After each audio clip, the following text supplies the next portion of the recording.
십계명을 자세히 읽어보면 우리가 어떻게 살아야 되는지 정확하게 가르쳐주고 있습니다.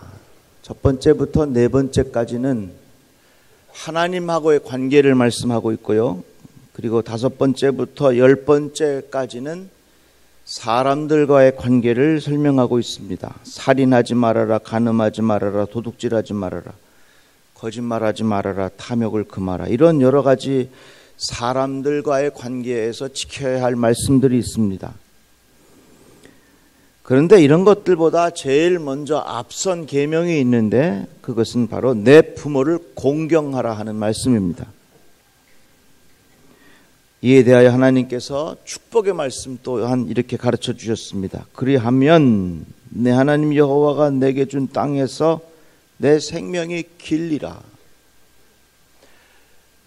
부모님에게 잘하면, 부모님을 공경하면 하나님은 그 삶의 자세를 보시고 축복하시겠다는 말씀입니다. 자, 다섯 번째부터 열 번째까지 사람들과의 관계에서 해야 할 일들을 말씀하고 있는데 왜 그 첫 번째가 부모를 공경하라 하는 말씀이었을까? 그것은요, 사람들과의 관계에서 부모와의 관계를 잘하면 그 나머지 문제는 자연스럽게 해결된다는 겁니다. 부모님에게 공경하면 순종을 배우고요, 마음에 공손한 삶의 태도를 배우게 되고요, 어르신들을 존경할 수 있는 마음의 태도를 배우고요, 또한 약한 자를 존중할 수 있는 마음가짐을 그 부모님을 공경하는 과정을 통해서 배운다는 겁니다. 그렇게 부모님을 공경하면 나도 모르는 사이에 순종이 내 몸에 배게 되고 공손함이 배게 되고 또 약한 사람들, 힘없는 사람들을 존중하는 삶의 자세가 우리 안에 생긴다는 겁니다. 살인하지 말아라, 이건 뭡니까? 다른 사람의 몸을 존중하라는 겁니다. 간음하지 말아라, 다른 사람의 가정을 존중하라는 겁니다. 도둑질하지 말아라, 다른 사람의 재산을 존중해 주라는 겁니다. 내 이웃에 대하여 거짓 증거하지 말아라, 다른 사람의 평판을 존중해 주라 하는 것입니다. 이렇게 다른 사람을 존중해 주고 배려하고 다른 사람을 향하여 공손한 삶의 태도는 어디에서부터 시작이 되느냐? 그것은 바로 부모님에게 부모님을 공경하라. 이것이 삶 속에서 일어나는 그 인간관계에서의 뿌리라고 하는 것입니다. 자녀들은 부모님에게 어떻게 되느냐? 내 아버지와 어머니를 공경하라 그랬어요. 이 발음 잘해야 됩니다. 공격하면 안 되는 겁니다. 부모님을 어떻게? 공경하라. 또 발음 잘해야 돼요. 부모님을 곤경에 처하게 하면 안 되는 거예요. 부모님을 공경하라. 신명기 27장에 보면 12가지의 저주에 관한 말씀이 나와요. 이렇게 하면 저주받는다. 첫 번째가 뭐냐면 우상 숭배입니다. 우상 섬기면 안 된다. 그리고 두 번째가 뭐냐면 부모님을 경홀히 여기지 말아라, 그 말씀이에요. 부모님을 경홀히 여기면 그것은 하나님의 벌이 있다, 그 말입니다. 그만큼 부모님을 공경하며 살아가는 것이 성경에서 우리에게 주는 가르침이고요, 부모님을 공경할 때에 주변에 있는 사람들을 존중하고 주변에 있는 사람들에게 배려하고 주변에 있는 사람들에게 공손한 삶의 태도를 가지고 살아갈 수 있다는 것입니다. 공경한다고 하는 말은 무게를 둔다는 말입니다. 경홀히 여기지 말라 하는 것입니다. 경홀히 여긴다는 말은 뭡니까? 가볍게 여긴다는 말이지요. 그래서 내 부모를 공경하라 하는 말씀은 너희의 부모를 절대로 마음속에서 가볍게 여기지 말아라 하는 말씀입니다. 김구 선생이 상해 임시정부에 있을 때 일입니다. 나라를 빼앗기고 외국으로 쫓겨나 있으니 형편이 넉넉할 리가 없죠. 일을 마치고 집으로 돌아갔는데 늙으신 어머니가 배춧국을 구수하게 끓여 놓으신 겁니다. 김구 선생이 그 배춧국을 맛있게 먹으면서 어머니께 여쭙기를, 어머니, 제가 드린 돈도 없는데 어떻게 이렇게 배춧국을 맛있게 끓이셨습니까? 오늘 말이야 내가 시장에 갔는데 사람들이 그 배추 껍데기를 그냥 버리고 가더라. 그래서 내가 그걸 좀 주워다가 깨끗하게 씻어서 이렇게 국을 끓였는데 왜 맛이 없냐? 그러니까 김구 선생이 어머니를 보고 어머니 다음부터 그러지 마십시오. 제가 그래도 주석인데 시장 바닥에 버린 것을 그 어머니가 줍고 다니셔야 되겠습니까? 다음부터 그러지 마십시오.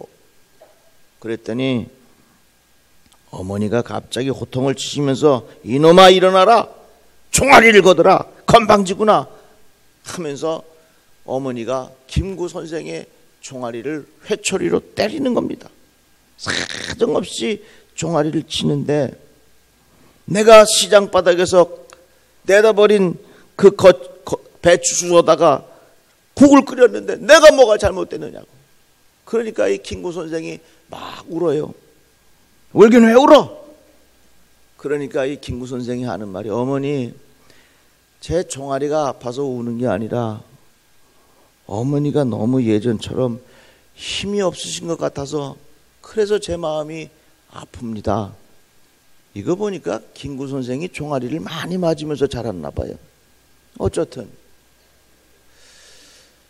그 김구 선생님의 어머니를 향한 그 마음이 결국은 우리 민족의 지도자가 된 겁니다. 그 어머님은 교회 권사님이에요. 김구 선생에게 이렇게 가르쳤답니다. 너는 신앙생활 하는데 절대로 교회 떠나지 말아라. 교회 중심에서 신앙생활하고 철저히 하나님 말씀에 순종하는 인생이 되어야 한다 하는 것을 김구 선생의 어머니가 사랑하는 아들에게 끊임없이 가르쳐 주었다고 하는 내용입니다. 이같이 자녀는 부모에게 어떻게 되느냐? 공경하라 그랬어요. 공경하라 하는 그 말은 부모님의 말씀을 가볍게 여기지 말라 하는 겁니다. 부모님을 늘 마음속에 그 무게중심을 부모님에게 두고 살아라 하는 그런 말씀입니다.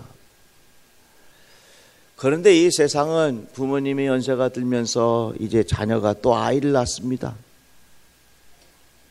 자녀가 아이를 낳으면 그 자녀는 다시 부모가 됩니다. 세월이 지나면서 계속 부모와 자식, 그 자식은 부모가 되고 그렇게 부모와 자식이 계속 연결되면서 이 세상이 지나가는 것입니다. 이것이 하나님의 방법인가 봅니다. 제 딸이 아이를 낳고 이 아이가 처음에 조금 아팠어요. 그 모습을 지켜보면서 제가 이런 글을 썼습니다.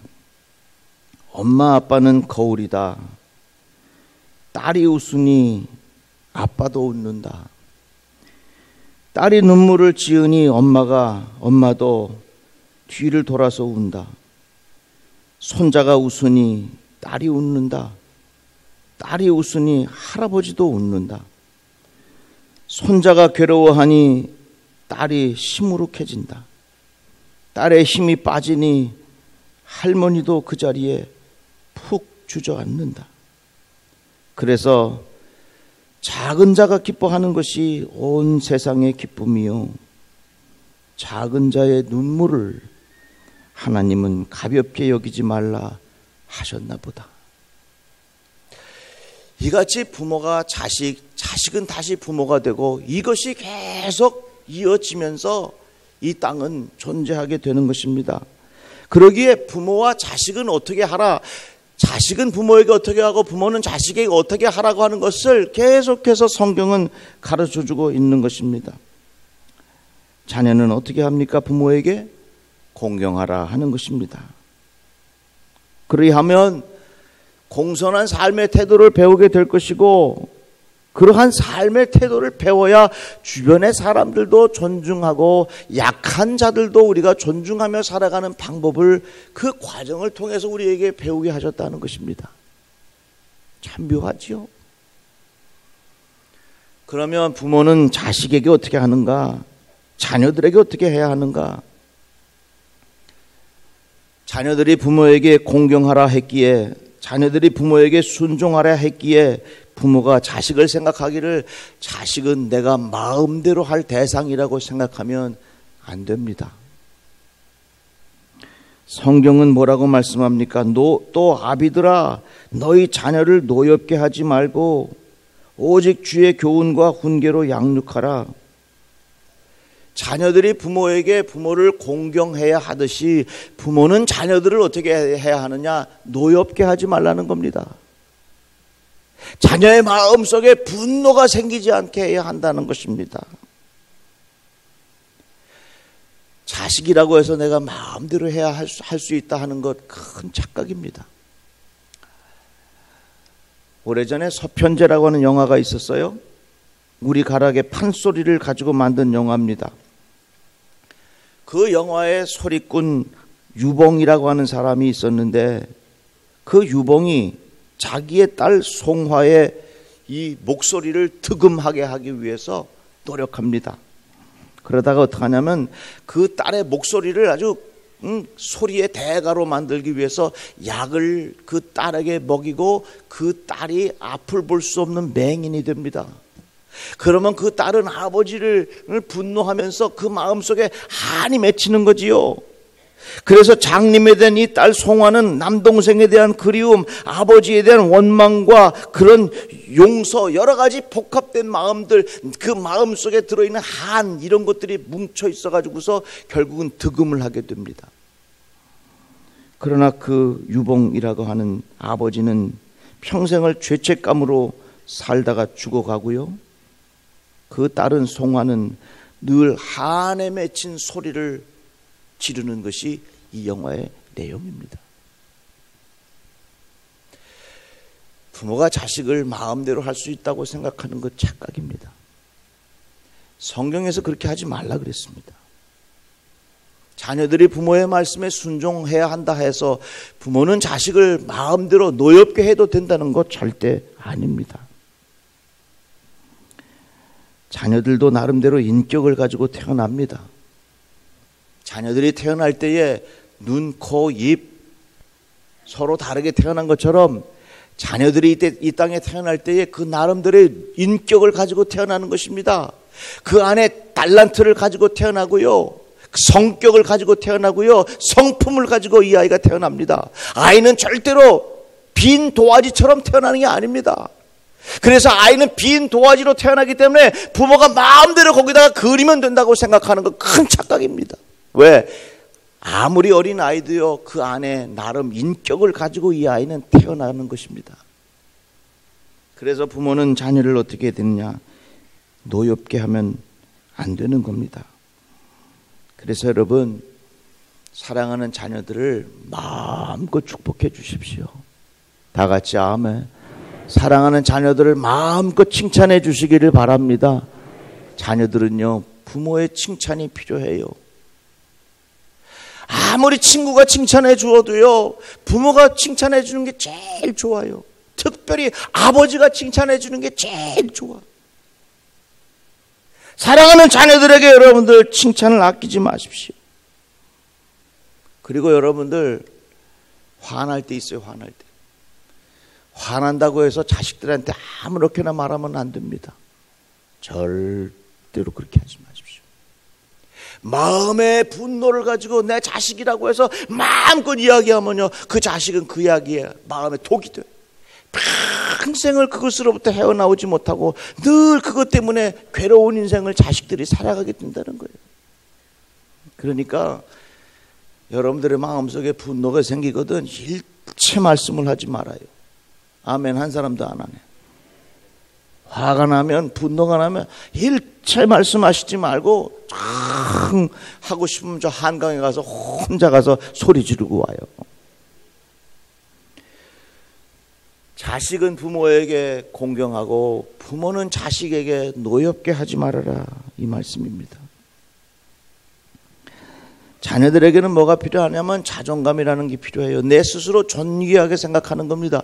존귀한 생각이 있어야 자신감도 생기고요, 자신감도 있어야 리더십도 생기는 거예요. 그런데 내 스스로 부모로부터 너무 비난과 책망을 받고 자라면요, 이 아이의 마음속에 자존감이 없으니까 늘 지가 주고 열등감 속에 살아. 그러니까 사람들 앞에 나서지를 못해.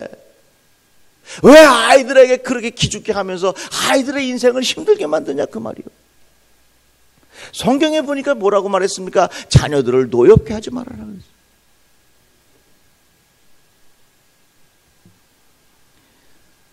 어느 날 발명왕 에디슨이 학교에서 편지를 받아가지고 돌아옵니다. 지난 주간에 우리 백성현 목사님이 새벽기도하면서 쓴 예화인데 너무 좋아서 내가 다시 한번 이야기하는 거예요. 에디슨이 학교 갔다 오면서 편지를 막 들고 와서 엄마한테 주는 거예요. 엄마, 선생님이 이거 꼭 엄마 갖다 주래. 그때는 이 에디슨이 글을 읽을 줄 모르는 겁니다. 어머니가 편지를 읽고 한참 울기 시작합니다. 에디슨이 물었어요. 엄마, 편지에 뭐라고 썼어요? 그러니까 이 에디슨의 어머니가 편지를 읽습니다. 에디슨은 천재입니다. 아쉽게도 에디슨을 가르칠 수 있는 선생님이 학교에는 없습니다.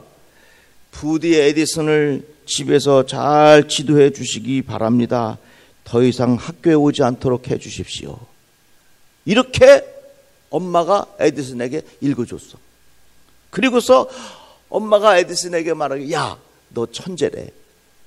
너 천재라. 학교에서 선생님 널 가르칠 애가 없대. 그러니까 이제부터 엄마하고 나하고 둘이 공부하는 거야. 알았지? 그때부터 에디슨이 나는 천재다 하고 엄마하고 집에서 공부를 해. 그러다가 결국은 이 에디슨은요, 발명왕이 되고 얼마나 큰 일을 많이 했습니까? 훗날에 에디슨의 어머니가 돌아가셨습니다. 유품을 정리하다가 보니까 옛날에 그 선생님의 편지가 발견된 겁니다. 편지를 읽어봤더니 이런 내용이 쓰여져 있는 겁니다. 당신의 아이는 정신이 썩어서 도저히 학교에서는 가르칠 수 없습니다. 이제는 더는 학교에 올 수 없습니다. 학교에 보내지 마시고 집에서 가르칠 방법이나 찾아보십시오. 이렇게 쓰여져 있는 것을 에디슨의 어머니는 너는 천재라서 학교에서 가르쳐줄 선생님이 없단다. 우리 같으면 어떻게 했을까요? 아이고 큰일 났네. 야 임마, 너 학교에서 뭔 사고 쳤길래 선생님이 오지 말래잖아. 이 사고 뭉치야. 이렇게 하지 않았겠습니까? 그러나 그 상황 속에서 에디슨의 어머니는 너 말이야 천재인데 학교에서 너를 가르쳐줄 선생님이 없으니까 이제부터 엄마랑 같이 공부하는 거예요. 결국은 에디슨은 큰 발명왕이 되고 그 편지를 읽고 한참 울었습니다. 그리고 에디슨이 이렇게 글을 씁니다. 정신이 썩어서 태어난 에디슨은 어머니의 끊임없는 사랑과 믿음으로 천재가 되었습니다. 우리 사랑하는 자녀라 해서 마음대로 말하면 안 됩니다. 자녀를 노엽게 하지 말아라. 성경에서 우리에게 가르쳐 주시는 하나님의 말씀입니다. 또 말씀은 이렇게 이어집니다. 아비들아, 너희 자녀를 노엽게 하지 말고 오직 주의 교훈과 훈계로 양육하라. 우리가 여기서 주의 깊게 보아야 할 단어는 주의 교훈과 훈계라는 말입니다. 자녀들에게 공산주의의 교훈을 가르치라는 거 아닙니다. 공자의 교훈을 가르치라는 거 아닙니다. 시대의 사상을 가르치라는 거 아닙니다. 유명한 철학을 가르치라는 거 아닙니다. 뭘 가르치라 그랬습니까? 주의 교훈, 예수의 가르침을 가르쳐 주라고 하는 것입니다. 이런 말이 있어요. 하나님 없는 교육은 현명한 악마를 키워낸다 그랬어요. 한번 따라해 봅시다. 하나님 없는 교육은 현명한 악마를 키워낸다. 그러니까 자식이 똑똑한 게 문제가 아니라 그 안에 바른 신앙이 있느냐가 문제예요. 그 안에 바른 신앙, 예수의 정신이 있느냐, 예수의 가르침이 그 안에 있느냐가 중요한 거예요. 여러분들 자녀가 잘 되기를 원하십니까? 예수 잘 가르치세요. 다 같이 아멘. 예수를 가르치지 아니하면 현명한 악마가 기워진다 그 말입니다. 요즘에 많은 자녀들이 할머니 할아버지 손에 의하여 양육됩니다.